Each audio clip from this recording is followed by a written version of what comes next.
여러분이 좋아하는 사람이 여러분에게 말을 걸려고 하나요? 이런, 벌써 얼굴이 빨개지고 기절할 것 같아요. 중요한 인터뷰가 있나요?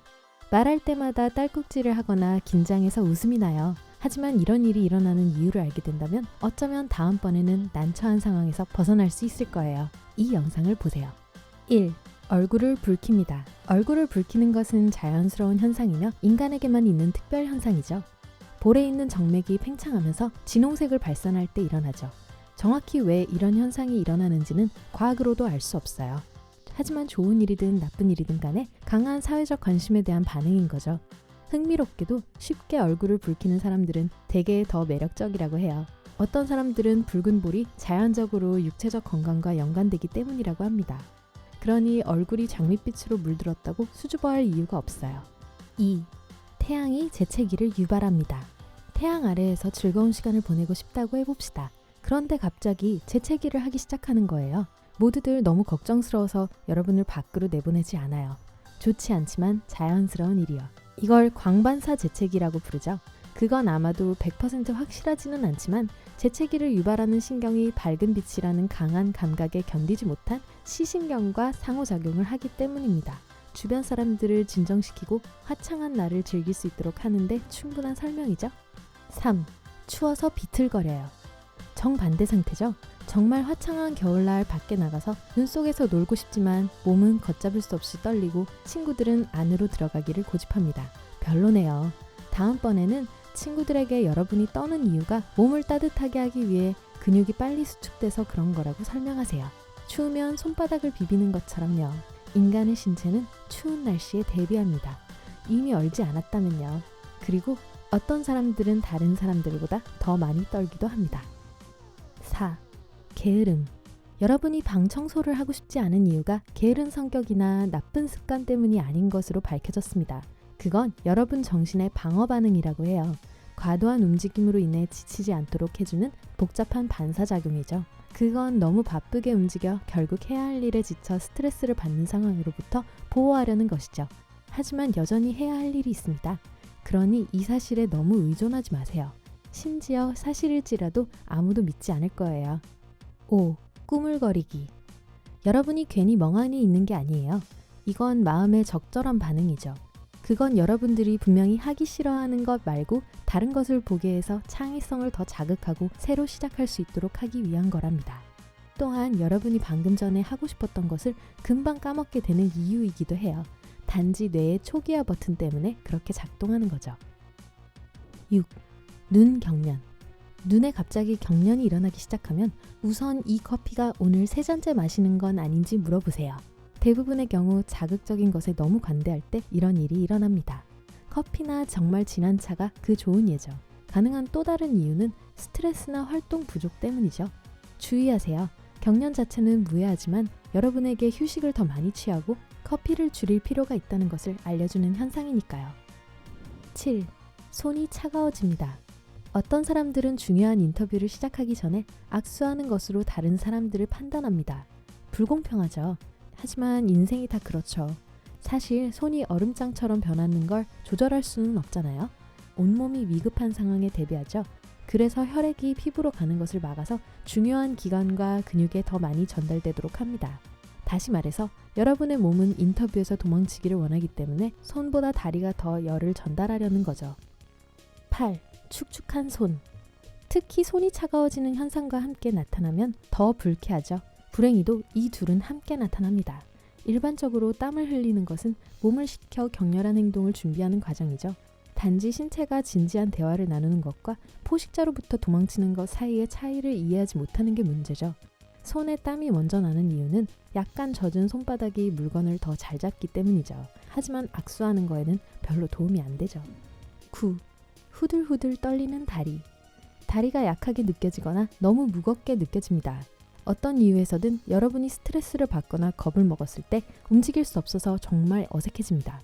그건 투쟁 도피 반응과 같은 이유예요. 하지만 어떤 상황은 피할 길 없이 몸이 결정을 내리죠. 내가 무시하면 위협이 사라질지도 몰라와 같은 거랍니다. 10. 말문이 막히거나 너무 수다스러워집니다. 여러분 앞에 있는 사람은 여러분이 지금까지 본 사람 중 가장 아름다운 사람이지만 할 수 있는 거라곤 그저 중얼거리거나 자신의 밝은 면을 분명히 보여주지 못하는 의식의 흐름을 따르는 것뿐입니다. 비밀은 여러분 안에 있어요. 어떤 사람들에게는 말하는 것이 강력한 스트레스 해소법인 반면 다른 사람들은 혼자 있는 것을 더 좋아해서 장벽을 만듭니다. 마음을 가라앉히는 데는 약간의 기술이 필요하지만 불가능한 것은 아닙니다. 자신에게 익숙한 것을 거스르기만 하면 됩니다. 11. 하품. 이 반응은 매우 특별합니다. 왜냐하면 졸음에서 비롯된 것일 뿐만 아니라 꽤 전염성이 있기 때문이죠. 네, 실제로 전 제 강아지를 하품하게 만들 수 있어요. 하품을 하면 피가 뇌로 몰려 정신을 차리게 만들고 활동적인 상태를 유지하게 만들죠.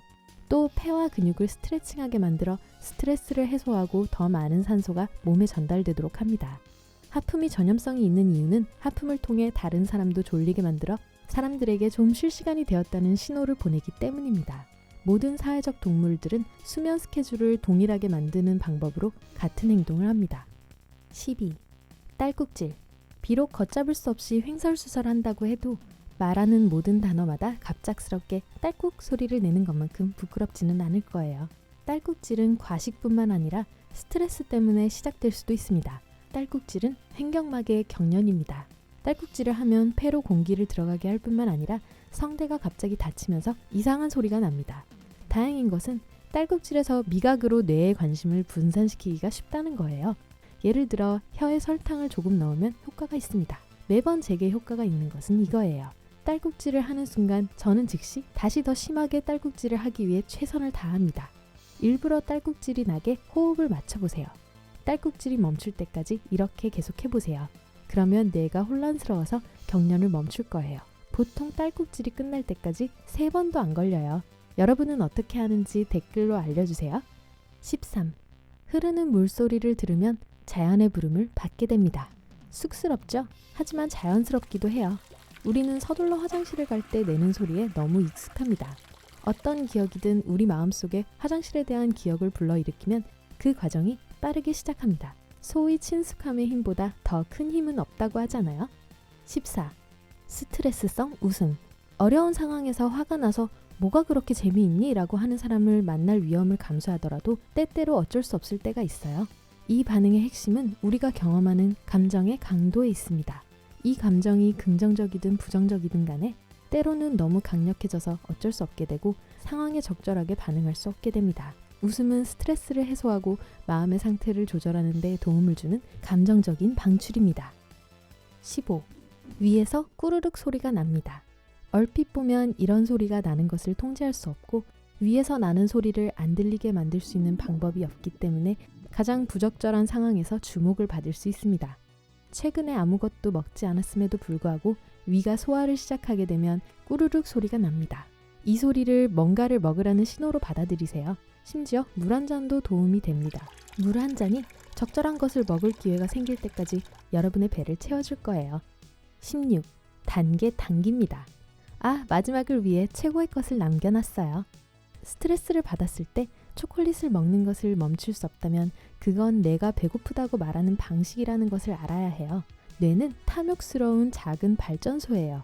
전체 체중의 2%에 불과하지만 쉴 때도 전체 에너지 소비량의 20%를 차지합니다. 스트레스를 좀 받으면 뇌는 더 많은 에너지를 원할 것이고 그 주요 연료는 설탕이죠.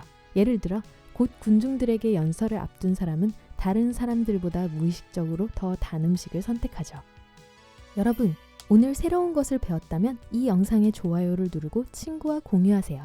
여기 여러분이 좋아할 만한 영상이 많답니다. 왼쪽 혹은 오른쪽 비디오를 클릭하세요. 그리고 밝은 면과 함께 하세요.